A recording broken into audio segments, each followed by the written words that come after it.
Hi guys, आज के इस ट्यूटोरियल में हम लोग पढ़ेंगे माइक्रोसॉफ्ट वर्ड में चेंज केस। ठीक है, देखिए सबसे पहले हम ओपन करते हैं एमएस वर्ड को। जैसे कि पहली क्लास में मैंने बताया था एमएस वर्ड ओपन करना कि विन वर्ड यहाँ पे हम टाइप करके एंटर कर देते हैं। और इस तरीके से जब एमएस वर्ड ओपन हो जाएगा तो हमने ये देखिए होम मेनू में हमने ये ऑप्शन पिछली वीडियो में क्लियर किया था और आज हम लोग चेंज केस मैंने छोड़ दिया था उस दिन। सबसे पहली चीज़ तो हम लोग चेंज केस आज पढ़ेंगे। अब देखिए चेंज केस क्या होता है और is change case, change case का क्या मतलब होता है, क्या यूज़ होता है। तो चेंज केस से आप ये समझ लीजिए कि ये एक यूजफुल फीचर है एमएस वर्ड का। जैसे कि मान लीजिए आप कोई डॉक्यूमेंट क्रिएट कर रहे हैं एमएस वर्ड में, आपने डॉक्यूमेंट क्रिएट किया, बनाया और उस डॉक्यूमेंट में आप कोई भी जो टेक्स्ट टाइप किए हैं वो मान लीजिए आपने स्मॉल लेटर में टाइप कर दिया है और वो एक पेज ना होकर के 2-4 पेज, 10 पेज या ज़्यादा से ज़्यादा पेजेस में है। तो जब आपसे ये कहा जाए कि आपने ये जो स्मॉल लेटर में टाइप किया है टेक्स्ट को, उसको आप कैपिटल लेटर में करके लेके आए या आपने तो इसको स्मॉल लेटर में कर दिया, तो ऐसी कंडीशन में आप उस सारे टेक्स्ट को डिलीट करके फिर से टाइप करना ये मुश्किल हो जाता है। या आपने कैपिटल लेटर में टाइप किया है, कैपिटल लेटर को अगर आपसे कहा जाए कि इस सारे कैरेक्टर को आप स्मॉल लेटर में करिए तो उसको भी आपको फिर से डिलीट करके और फिर से टाइप करना ये मुश्किल होता है। तो उसके लिए ये चेंज केस का ऑप्शन जो होता है वो बहुत यूजफुल होता है। आप एक क्लिक में इस चेंज केस को यूज करके अपने टेक्स्ट के केसेस को चेंज कर सकते हैं। यानी चेंज केस क्या होता है, change case is used to change the cases of the text, यानी टेक्स्ट के केसेस को आप चेंज कर सकते हो। अब देखिए कैसे चेंज करते हैं। सबसे पहले तो हम यहाँ पे कोई भी डॉक्यूमेंट इंसर्ट यानी कुछ टेक्स्ट इंसर्ट कर लेते हैं। जैसे हमने कहा था पहले ही आपको बताया था कि रैंड फंक्शन से मैं टेक्स्ट को इंसर्ट कर लेता हूँ। यहाँ पे देखिए आप इस तरीके से मैंने टेक्स्ट को इंसर्ट कर लिया। अब इसी टेक्स्ट को मान लीजिए कि मैं और भी ज़्यादा बढ़ा देता हूँ टेक्स्ट को, या जैसे यहाँ से हमने इसको कॉपी करके मैं इसको और इंक्रीज कर देता हूँ ज़्यादा मल्टीपल। ये इतना हमारा पूरा का पूरा इतना डेटा हो गया, रिकॉर्ड हो गया इस तरीके से। अब ये टेक्स्ट आप देखेंगे कि सबसे पहली चीज़ तो ये सेंटेंस केस में ऑलरेडी है। सेंटेंस केस आप लोग जानते होंगे सेंटेंस केस क्या होता है। सेंटेंस केस में जैसे कि जहां पे हम लोग कोई चीज टाइप करते हैं तो फुल स्टॉप जहां पे लगाते हैं। मान लीजिए यहाँ पे मैं टाइप करके दिखाता हूँ। जैसे यहाँ पे हमने टाइप किया computer is an electronic device, जो कुछ भी आपने टाइप किया यहाँ पे हमने टाइप कर दिया इलेक्ट्रॉनिक डिवाइस। अब आप देखिए यहाँ पे इलेक्ट्रॉनिक डिवाइस टाइप करने के बाद जैसे मैंने यहाँ पे फुल स्टॉप लगाया, अब ये एक सेंटेंस कंप्लीट हो गया। कहने का मतलब जब आप किसी लाइन को टाइप करते हो और टाइप करने के बाद जहां पे आप फुल स्टॉप लगाते हो वहां पे एक सेंटेंस कंप्लीट होता है। और जब एंटर करते हो कीबोर्ड से कि उसमें एमएस वर्ड में जब एंटर करते हो, जैसे ये मैंने एंटर कर दिया, तो ये पैराग्राफ चेंज होता है। आप ध्यान दीजिएगा कि लाइन और पैराग्राफ में थोड़ा सा फर्क है कि जब तक आप टाइप करते जाते हो, मान लीजिए इसी में मैं और कुछ भी टाइप करता जा रहा हूँ, इस तरीके से मैंने टाइप किया और टाइप करके ऑटोमेटिकली जब लाइन चेंज होती है तो ये पैरा चेंज नहीं होता है जब तक हम एंटर नहीं करते हैं, ये पैरा चेंज हो रहा है। तो कहने का मतलब सिर्फ हमारा इतना ही जो अभी हम आपको चेंज केस बताना चाह रहे हैं। चेंज केस में आप ध्यान दीजिए कि जब मैंने यहाँ पे फुल स्टॉप लगाया, फुल स्टॉप के पर यहाँ पे एक सेंटेंस कंप्लीट हुआ। यानी सेंटेंस का आप ये समझ लीजिए, बहुत ज़्यादा ग्रामर के बारे में मुझे नॉलेज तो नहीं है, लेकिन इतना आप समझ लीजिए कि जैसे एक कैरेक्टर होता है और ग्रुप ऑफ कैरेक्टर एक वर्ड होता है और ग्रुप ऑफ वर्ड एक सेंटेंस होता है, और जहां फुल स्टॉप हम लोग लगाते हैं वहां पे एक सेंटेंस कंप्लीट होता है। तो हम लोग मोस्टली जो टाइप करते हैं, जैसे यहाँ पे कुछ टाइप करते हैं तो सेंटेंस केस में जब होता है तो सेंटेंस का पहला कैरेक्टर, यानी आप देख रहे हैं, मैं थोड़ा सा इसकी साइज को इंक्रीज करता हूं आपको दिखाई दे ठीक से। ये देखिए कि आप मैं पूरे टेक्स्ट को मैंने यहाँ से इसकी साइज को इंक्रीज किया। आप देखिए इसमें इस सेंटेंस में सी ऑलरेडी कैपिटल लेटर है, यानी ये बाय डिफॉल्ट जो इसका चेंज केस का जो ऑप्शन होता है बाय डिफॉल्ट ये सेंटेंस केस में होता ही है। आप कुछ भी आप टाइप करोगे तो वो ऑलरेडी सेंटेंस केस में जाएगा। जैसे मैंने मान लीजिए यहाँ पे एंटर किया और हमने हेलो टाइप किया, देखिए ये हेलो मैंने टाइप किया। अभी एच जो है हमारा वो स्मॉल लेटर में है, जैसे मैंने देखिए स्पेस प्रेस किया, एच ऑलरेडी कैपिटल लेटर में ऑटोमेटिकली हो गया। इसका मतलब क्या है कि ये जो अभी भी जो इसकी सेटिंग से जो है बाय डिफॉल्ट जो इसकी सेटिंग होती है चेंज केस की, वो सेंटेंस केस में होती है। अब जो मैं टाइप करूंगा आगे, जैसे हमने टाइप किया हेलो इंडिया, तो देखिए इसके आगे इसका आई, इंडिया का आई कैपिटल नहीं हो रहा है, इसका मतलब ये ऑलरेडी अभी सेंटेंस केस में है। मैंने इसको भी टाइप किया तो ये भी सेंटेंस केस में है। तो इस तरीके से अगर मैं किसी भी वर्ड को, और इसी तरीके से मैंने इसको इंसर्ट किया, तो आप देखेंगे कि इसको मैं थोड़ा सा साइज इंक्रीज कर देता हूं, इतने का ही। आप देखिए यहाँ पे ये हमारा सेंटेंस केस में ऑलरेडी है। ओ आन, यानी आन का जो ओ है वो कैपिटल लेटर में है, बाकी सब स्मॉल में है। इस तरीके से आप देखेंगे जहां पे फुल स्टॉप लगा होगा उसके बाद ही हमारा पहला कैरेक्टर, ये देखिए डॉक्यूमेंट के बाद यहाँ फुल स्टॉप लगा हुआ है, एक सेंटेंस कंप्लीट हुआ, दूसरे सेंटेंस में वाई फिर से कैपिटल लेटर में हो गया। तो कहने का मतलब ये ऑलरेडी सेंटेंस केस में होता है, तो हमें सेंटेंस केस में चेंज करने की जरूरत नहीं है। हम इसको पहले सेलेक्ट करेंगे और सेलेक्ट करने के बाद यहाँ पे चलेंगे चेंज केस। देखिए चेंज केस जो होता है हमारा वो 5 टाइप्स में है। सबसे पहले जो होता है हमारा वो सेंटेंस केस, जिसमें हमने कहा कि हमारा ये डॉक्यूमेंट जो हमने अभी आपको इंसर्ट किया हुआ है आपके स्क्रीन के सामने दिखाई दे रहा है, वो ऑलरेडी सेंटेंस केस में है। और उसके सेंटेंस केस के नीचे आपको दिखाई दे रहा है लोअर केस। लोअर केस क्या करता है? Lower case is used to convert the text in small letter, यानी all text in small letter. जितने भी टेक्स्ट इसमें आपको दिखाई दे रहे हैं वो सारे के सारे स्मॉल लेटर में ऑलरेडी कन्वर्ट हो जाएंगे जैसे ही हम लोअर केस में यहाँ पे क्लिक करेंगे। पहले इसको समझ लीजिए, फिर मैं चेक करके दिखाता हूँ आपको। और उसके बाद में अपर केस होता है। अपर केस में क्या है, जैसे आपने मान लीजिए कैपिटल लेटर स्मॉल लेटर में टाइप कर दिया है, ये जैसे अभी यहाँ पे टाइप दिखाई दे रहा है आपको, ये सेंटेंस केस में है, यानी मोर देन जो इसमें जो मोर टेक्स्ट जो है, यानी ज्यादा से ज्यादा टेक्स्ट जो है वो हमारे ये स्मॉल लेटर में है। यानी सेंटेंस का पहला ही कैरेक्टर जो है हमारा सिर्फ वो एक इसमें आपको उसमें कैपिटल लेटर में दिखाई दे रहा है, बाकी सब स्मॉल में है। तो हमको जब सारा का सारा टेक्स्ट इसमें एक साथ में इसको कैपिटल लेटर में करना हो तो हम अपर केस पे क्लिक करेंगे, यानी अपर केस जो अपर केस का जो यूज होता है वो all characters will be convert in capital letter, यानी कैपिटलाइज हो जाएंगे। उसके जस्ट नीचे आप देख रहे हैं कि capitalize each word. Each word का मतलब है कि जितने भी आपके टेक्स्ट है, सॉरी वर्ड है, उन एक एक वर्ड का पहला कैरेक्टर, यानी सारे वर्ड के पहले कैरेक्टर को ये कैपिटल में करेगा, बाकी सब स्मॉल में हो जाएंगे। अभी मैं एक एक करके कन्वर्ट करके आपको दिखाता हूं। देखिए सबसे पहले मैं चलता हूं, उसके बाद मैं ट्रूगल केस की मैं बात करूंगा। देखिए जैसे सबसे पहले मैंने लोअर केस पे क्लिक किया, देखिए लोअर केस में मैंने क्लिक किया तो इसमें आप देखेंगे कि ओ भी जो भी यहाँ पे पहला कैरेक्टर, जैसे ऑन का पहला कैरेक्टर हमारा था वो कैपिटल में था, ये भी स्मॉल हो गया, वाई यहाँ पे स्मॉल हो गया। यानी इस सिलेक्टेड टेक्स्ट में आप देखेंगे कोई भी कैरेक्टर हमारा कैपिटल लेटर में आपको नहीं दिखाई देगा, यानी ये सब के सब ये स्मॉल लेटर में कन्वर्ट हो गए। इसी के अकॉर्डिंग जस्ट जब हम यहाँ पे देखिए ये स्मॉल लेटर में आ गया।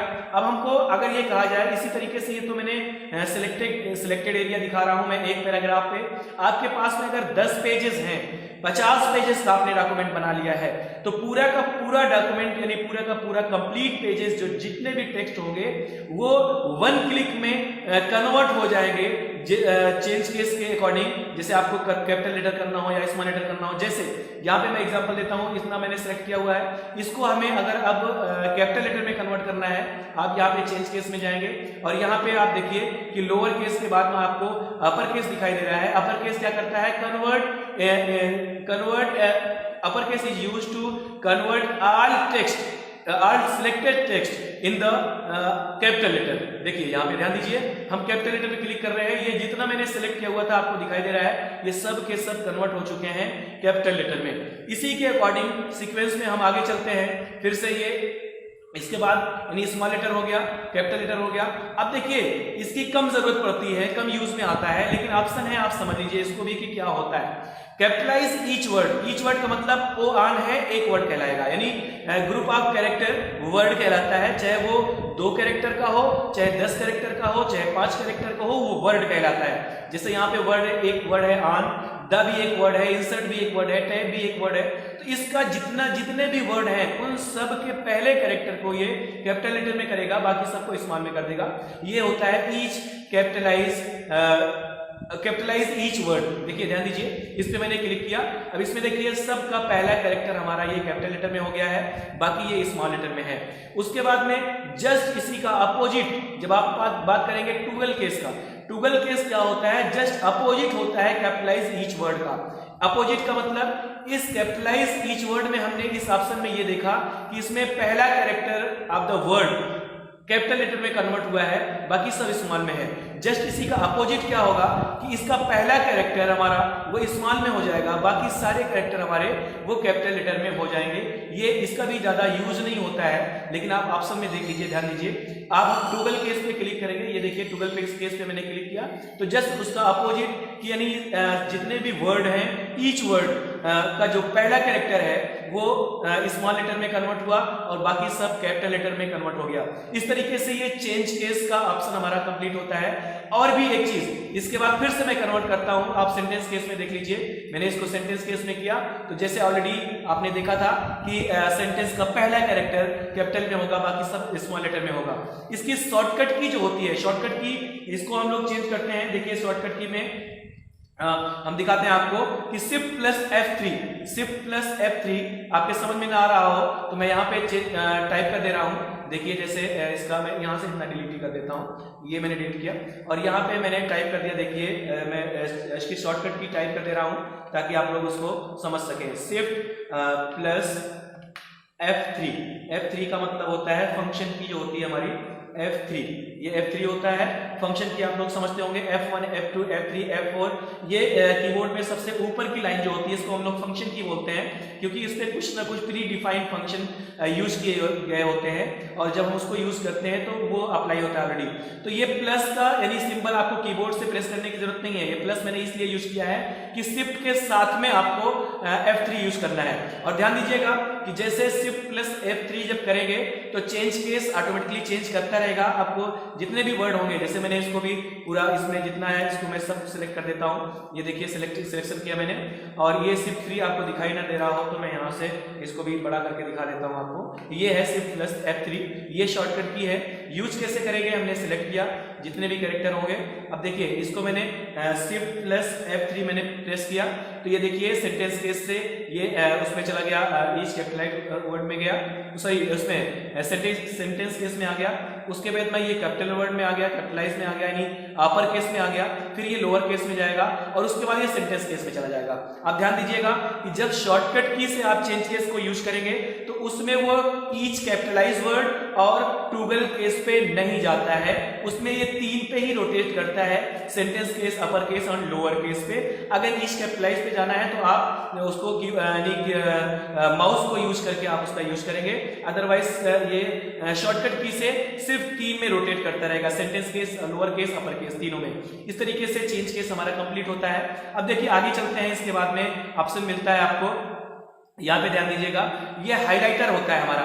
हाइलाइटर का मतलब है हम लोग अपने बुक में भी यूज करते रहते हैं। जैसे मान लीजिए बुक है हमारे पास में, हम कहाँ तक रीड किए हुए हैं आज, या हमारे पास में डॉक्यूमेंट है कंप्यूटर के अंदर कि कितना हम मान लीजिए आपके पास हमने 50 पेज आपको दे दिया और इसके फॉर्मेटिंग करने के लिए हमने बोला इसको चेक कर लीजिए आपने 10 पेज पे काम किया हुआ है, बाकी आप बाद में करेंगे। यानी किसी भी तरीके से, यानी जो हाईलाइटर होता है, हाईलाइटर से ही आप समझ रहे होंगे हाईलाइट करना, किसी भी पर्टिकुलर टेक्स्ट को यानी सिलेक्टेड एरिया को आप हाईलाइट कर सकते हो। कैसे हाईलाइट करते हो, उसके बैकग्राउंड को आप लोग कलरफुल फॉर्म में लिख देते हो। जैसे यहाँ पे हमने मान लीजिए इतने एरिया को हमको हाईलाइट करना है, कोई भी इसमें पर्सनल कमेंट है आपके पास में, आपके मन में, तो इसको आप यहाँ से देखिए इस तरीके से मैंने हाईलाइट कर दिया। अब ये इसका कलर आप जैसे ही अपने डॉक्यूमेंट को ओपन करेंगे तो आप देखेंगे कि ये किस पर्पज से हमने इसको हाईलाइट किया हुआ है, आप उसमें समझ जाएंगे। इस तरीके से कई हाईलाइटर आप एक ही डॉक्यूमेंट में लगा सकते हैं। ये देखिए डायरेक्टली आपने क्लिक कर दिया। हाईलाइटर कोई जरूरी नहीं है कि आप येलो कलर से ही दें, आप इसको दूसरे कलर से भी हाईलाइट कर सकते हैं। देखिए यहाँ पे मैंने दूसरे कलर से हाईलाइट कर दिया। इस तरीके से ये हाईलाइटर आप यूज कर सकते हो। अब अगर आपको ये हाईलाइटर हटाना है तो हाईलाइटर हटाने के लिए भी जहां से हमने क्लिक किया है यही पे आप देखेंगे नो हाईलाइटर पे आप क्लिक करेंगे तो हाईलाइटर हट जाएगा। यानी कोई भी ऑप्शन जहां से आप यूज करते हो वहीं से वहां से उस ऑप्शन को इरेज भी करते हो, यानी उसको हटाते भी हो वहीं से। तो इस तरीके से हमारा चेंज केस कंप्लीट होता है। अब हम नेक्स्ट टैब में चलते हैं, पैराग्राफ टैब में, क्योंकि हमने आपको पढ़ाया था, ये अभी तक जो हम लोग चल रहे थे ये कैरेक्टर फॉर्मेटिंग में चल रहे थे, क्योंकि हमने पढ़ाया था कि एमएस वर्ड में 2 टाइप्स से फॉर्मेटिंग की जा सकती है। एक तो हमने कहा था कि कैरेक्टर फॉर्मेटिंग, जैसे कि अभी तक हमने जो भी फॉर्मेटिंग किया है वो कैरेक्टर पे फॉर्मेटिंग किया है, चाहे वो बोल्ड हो या इटैलिक हो, अंडरलाइन हो, या उस पर कोई भी इफेक्ट डालना हो, सबस्क्रिप्ट सुपरस्क्रिप्ट हो, चेंज केस हो, फॉन्ट स्टाइल को चेंज करना हो, फॉन्ट की साइज इंक्रीज डिक्रीज करनी हो, ये सारी चीजें जितनी भी हैं ये कैरेक्टर फॉर्मेटिंग में आती हैं। और उसके बाद में अभी ये देखेंगे आप कि इसमें एक ऑप्शन और भी है, देखिए आप ये फॉन्ट का कलर ये छूट गया था, मैं अभी 1-2 ऑप्शन बचे हुए इसमें, मैं इसको भी कंप्लीट कर लेता हूं, उसके बाद नेक्स्ट स्टेप में चलता हूं। फॉन्ट का कलर है, जैसे मान लीजिए कोई भी आपको कलरफुल फॉर्म में टेक्स्ट लिखना है, तो जब आप पहले से कलर चूज कर लेंगे, जैसे यहां से मैंने कलर चूज कर लिया, तो आप जब टाइप करोगे तो वो ऑलरेडी कलरफुल फॉर्म में आएगा। जैसे ये मैं टाइप कर रहा हूं, कंप्यूटर मैंने लिखा, या आप टाइप किए रहेंगे तो उसको पहले सिलेक्शन से, जैसे ये हमने कहा कि इसका मैंने साइज किया, अब देखिए ये हमारा कंप्यूटर हो गया, ये मैंने टाइप कर दिया, तो ये इस तरीके से कलरफुल फॉर्म में भी आप टाइप कर सकते हो, या प्री टाइप्ड मैटर है आपके पास में, पहले से टाइप्ड है, उसको आपको कलरफुल फॉर्म में करना है, तो आप यहां से पहले उसको सिलेक्शन करेंगे और उसके बाद में उसका कलर आप सिलेक्ट करके उस पर कलर अप्लाई कर सकते हो। दूसरी चीज है, यहाँ पे आप देखेंगे कि क्लियर फॉर्मेटिंग का क्या मतलब है। जैसे यहाँ पे हमने इस पे एक फॉर्मेटिंग अप्लाई किया है, यानी इसको मैंने बोल्ड कर दिया, इटैलिक कर दिया, अंडरलाइन कर दिया, और इसमें हमने इसकी साइज भी बड़ी कर दी, ये जितनी भी फॉर्मेटिंग हमने इस पे अप्लाई कर दिया। अगर मैं कहूं कि आपने इसको कलरफुल फॉर्म में किया है, बड़ा किया, अंडरलाइन किया है, इसको आप नॉर्मल टेक्स्ट करके लेकर के आइए, तो एक बार मैं यहाँ से बी पे टाइप क्लिक करूंगा, आई पे क्लिक करूंगा, इस पे, यानी एक एक करके मैं फॉर्मेटिंग हटाऊंगा। तो मान लीजिए हमारे पास में मल्टीपल लाइनें हैं, यानी डॉक्यूमेंट हमारा लार्ज है, कई पेजेस के हैं, तो उसको हम एक एक सेलेक्ट करें, उसके बाद एक एक करके हम उसकी फॉर्मेटिंग को हटाएं। उससे अच्छा होता है कि आप उसको एक बार में सेलेक्ट कर लीजिए, और यहाँ पे क्लियर फॉर्मेटिंग का जो ऑप्शन है, यानी ये यूज करते हैं हम लोग ओनली क्लियर द फॉर्मेटिंग, जो भी हमने उसके फॉर्मेटिंग अप्लाई किया है उसको एक बार में एक 1 क्लिक में उसकी फॉर्मेटिंग को वो हटा देगा। जैसे यहाँ पे मैंने इस पे क्लिक किया, ये देखिए आप, एक बार में मैंने इसको क्लिक करके ये टेक्स्ट हमारा नॉर्मल साइज में, यानी फॉन्ट साइज भी इसका नॉर्मल हो गया, यानी 11 में हो गया ऑटोमेटिकली, देख लीजिए। उसको मैंने बोल्ड, इटैलिक, अंडरलाइन किया था, कलर किया था, ये सारी फॉर्मेटिंग एक बार में वहां से इरेज हो गई, हट गई। तो इस तरीके से ये भी एक यूजफुल फीचर है एमएस वर्ड का, क्लियर द फॉर्मेटिंग। अब आगे चलते हैं हम लोग, मान लीजिए इसको फिर से हमने इसकी साइज इंक्रीज कर दिया, ये देखिए मैंने कंट्रोल पर फिर से क्लोज किया और इसको इस तरीके से मैंने बोल्ड कर दिया। मान लीजिए कि ये एक हमारा हेडिंग के रूप में मैंने इसको लिया।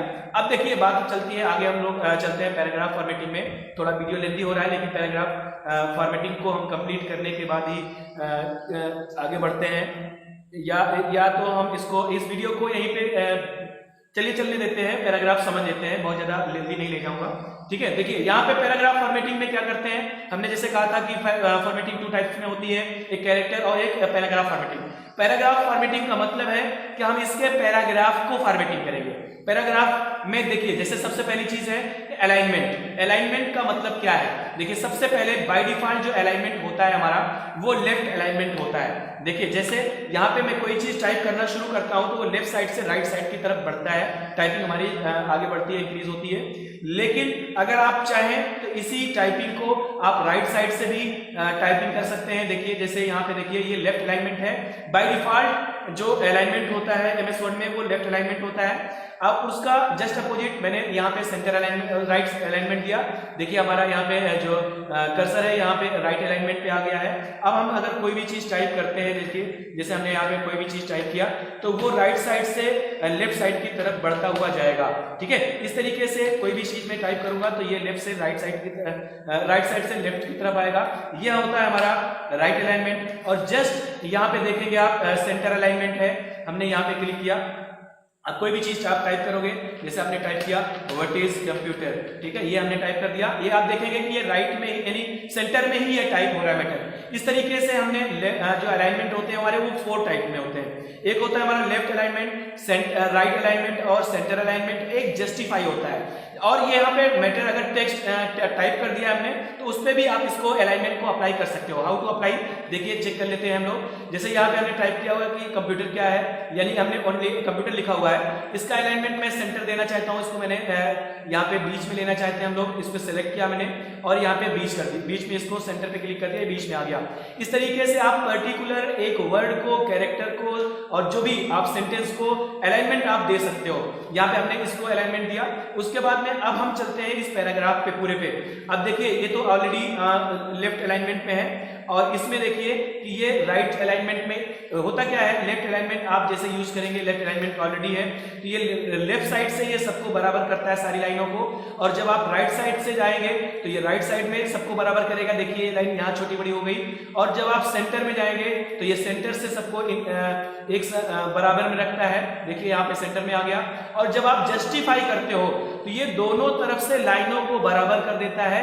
ये होता है हमारा जस्टिफाई। अब कहेंगे आप कि यहाँ पे देखिए ये लाइन तो हमारी ये पूरी नहीं गई, इसमें 2 ही वर्ड हैं तो इसको यहाँ तक इंक्रीज नहीं किया जा सकता।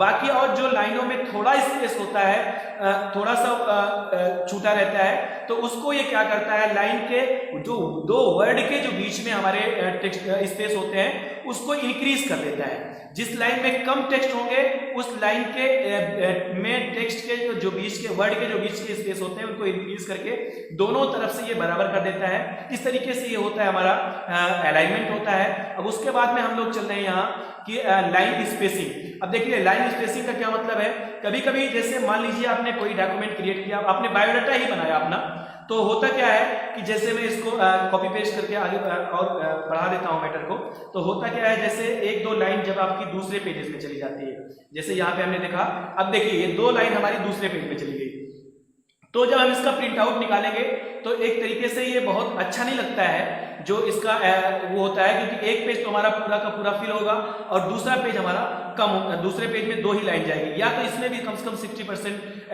अलाइनमेंट हो तब तो अच्छा लगेगा, नहीं तो नहीं लगेगा। हम सोचते हैं 2 पेज प्रिंट ना निकाला जाए और उसके लिए हम लोग क्या करते हैं, एक ही पेज में आ जाते हैं, या हम इसको टेक्स्ट को और 2 पेज में इंक्रीज कर देते हैं, टेक्स्ट इतना ही रहेगा, हम उसको बढ़ाना नहीं चाहते हैं, तो यहाँ पे हम लाइन के जो बीच का स्पेस है, ये देखिए जैसे ये 2 लाइनें हैं, इन दोनों लाइनों में जो आपस में बीच का स्पेस है उसकी स्पेसिंग को हम लोग कम और ज्यादा कर सकते हैं, इंक्रीज डिक्रीज कर सकते हैं। अब यहाँ पे ध्यान दीजिए, इस छोटे से पॉइंट पे आप जब क्लिक करेंगे, ये देखिए तो इसमें आपको देखेंगे कि 1 लाइन का है, 1.15 का है और ये 1.5 का है, जिसे आप लोग 1.5 लाइन कह सकते हो, ये 2 लाइन का स्पेस होगा, ये इस तरीके से कई लाइनों का स्पेसिंग है।